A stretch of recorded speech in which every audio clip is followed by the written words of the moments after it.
बिस्मिल्लाहिर्रहमानिर्रहीम। अस्सलाम वालेकुम। कैसे हैं आप? आज हमने न्यू 9th क्लास की एक्सरसाइज 1.1 और उसका क्वेश्चन नंबर 2 सोल्व करना है। तो क्वेश्चन नंबर 2 में कह रहे हैं represent the following number on number line. यानी हमारे पास क्वेश्चन नंबर 2 के अंदर जितने भी पार्ट्स होंगे उसको हमने नंबर लाइन पे रिप्रेजेंट करना है। तो फर्स्ट पे हमारे पास जो इसका पार्ट नंबर 1 है वो है हमारे पास स्क्वायर रूट 2। तो यहाँ पे जैसे हम नंबर लाइन पे नंबर्स आप लोग को दिखाई दे रहे हैं कि जो पॉजिटिव के हैं और नेगेटिव के हैं। यानी हमारे पास नंबर लाइन जो होगी उसके इस साइड पे पॉजिटिव नंबर होंगे और दरमियान में ज़ीरो आएगा और -1 -2 -3। यानी इस तरफ हमने माइनस वाले नंबर लिखते जाना और इस तरफ हमने प्लस वाले नंबर लिखते जाने हैं। यानी यहाँ पे हमारे पास पॉजिटिव नंबर होंगे और इस तरफ हमारे पास नेगेटिव नंबर होंगे। तो अब हमने √2 जो है स्क्वायर रूट 2 है उसको हमने नंबर लाइन पे रिप्रेजेंट करना है। तो यहाँ पे आप लोगों को स्क्वायर रूट 2 नहीं नज़र आ रहा, तो हम क्या करेंगे फर्स्ट पे यानी हमारे पास जो 2 है इसकी कैलकुलेटर से वैल्यू फाइंड करेंगे। 2 स्क्वायर रूट 2 की वैल्यू फाइंड करते हैं। तो यहाँ पे अब हम लिखते हैं स्क्वायर रूट और ये आ गया हमारे पास 2। तो इसकी हमारे पास जो वैल्यू आई है वो 1.414 इस तरह ये आई है। तो हम इसको लिख देंगे स्क्वायर रूट 2 अप्रोक्सीमेटली इक्वल है 1.4142। अब हमने क्या करना है कि हमारे पास जो पॉइंट में नंबर आया है उसको हम इस पे रिप्रेजेंट करेंगे नंबर लाइन पे। अब देखें यहाँ पे हमारे पास पॉइंट से पहले 1 है, तो इसका मतलब है कि 1 कंप्लीट है। तो ये 1 हमारे पास पॉजिटिव का नंबर है, तो ये 1 यहाँ तक, ये यहाँ से लेके यहाँ तक कंप्लीट 1 होगा और आगे समथिंग। तो यानी कुछ पॉइंट आगे हैं तो हम क्या करेंगे, यानी ये 1 से आगे कहीं पे लाई करेगा, तो ये यहीं पे कहीं पे लाई करेगा। तो इसको सोल्व करने के लिए हम क्या करते हैं कि पैथागोरस थ्योरम यूज़ करते हैं। पैथागोरस थ्योरम से हम क्या करेंगे, इसको हम फाइंड आउट करेंगे और इस पर रिप्रेजेंट करेंगे। अब हम पैथागोरस थ्योरम में हम देखते हैं कि हमारे पास क्या होता है कि इसको हम करेंगे, यहाँ पर हमारे पास आ जाएगा यानी 0 से लेके 1 तक, हम क्या करेंगे, ये 0 से लेके 1 तक कंप्लीट एक लाइन लेंगे। यानी इस तरह फॉर एग्जांपल हमारे पास ये है राइट एंगल ट्राइंगल। तो इसको हम क्या बोलते हैं, बेस। ये हमारे पास होगी बेस, ये हमारे पास हो गया परपेंडिकुलर और ये हाइपोटेनियस। ये हमारे पास बेस परपेंडिकुलर। अब देखें अगर हम इसको लें कि यहाँ पर ये हमारे पास हो गई बेस और इसको हम आगे बढ़ा लेते हैं, यानी फॉर एग्जांपल इसको हम बढ़ा लेते हैं तो ये हमारे पास हो जाएगी परपेंडिकुलर।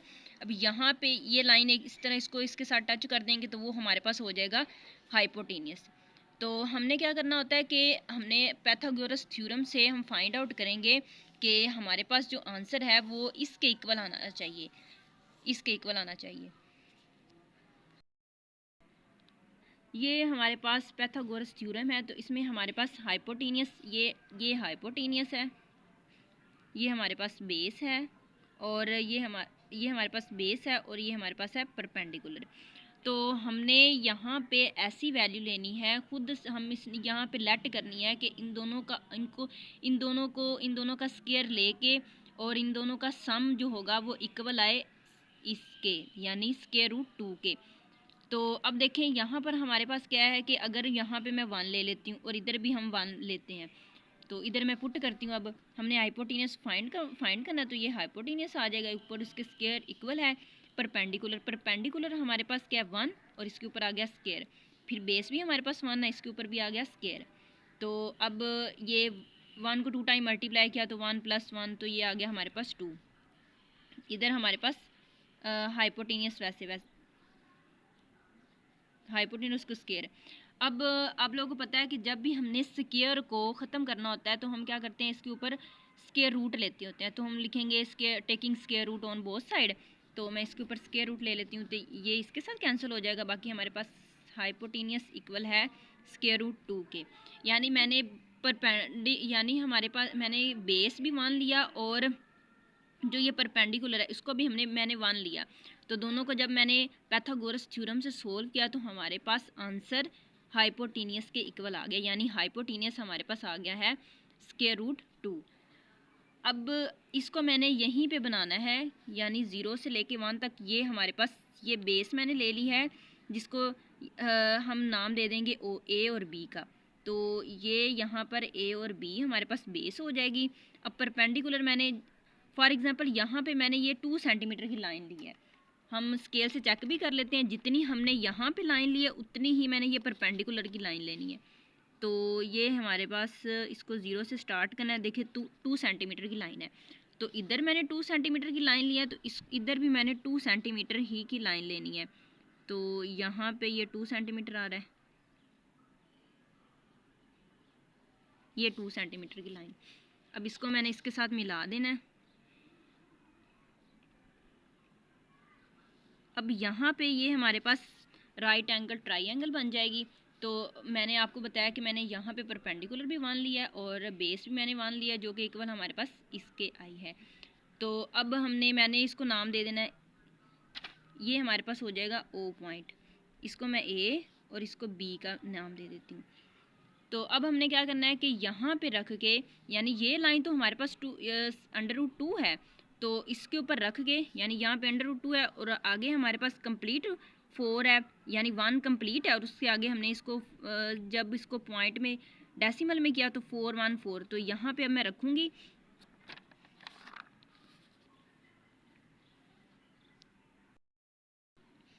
अब ये हमारे पास जो लाइन है वो है √2 की, यानी ये इन दोनों को मैंने पैथागोरस थ्योरम से इसको मैंने सोल्व किया, तो हमारे पास आंसर यानी हाइपोटेन्यूस के इक्वल आया था, यानी √2 के आया था।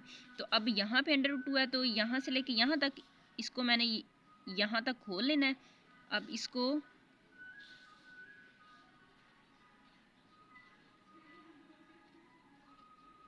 यहाँ पे मैंने एक आर्क लगा दिया है, तो यहाँ पे हमारे पास पॉइंट बन रहा है √2। तो ये √2 आ जाएगा यहाँ पे, क्योंकि ये भी √2 है। मैंने आप लोगों को बताया कि यहाँ से लेके यहाँ तक जो इसका आंसर बना था पैथागोरस थ्योरम की मदद से हमने इसको सोल्व किया था, तो √2 आ रहा था। तो जब मैंने इसको रख के मैंने इसको जब रख के कंपास से देखा, तो यहाँ पे ये नंबर लाइन के ऊपर ये बना था। पहले यहाँ पे हमारे पास बन रहा था, तो हमने क्या करना था कि हमने इसको नंबर लाइन पे देखना था। तो ये नंबर लाइन पे यहाँ पे ये बन रहा है, तो ये हमारे पास आ जाएगा √2। तो हमारा क्वेश्चन कंप्लीट हुआ। आई होप आप लोगों को क्वेश्चन की समझ आ गई होगी। Please subscribe to my channel. Thank you so much. अल्लाह हाफिज़।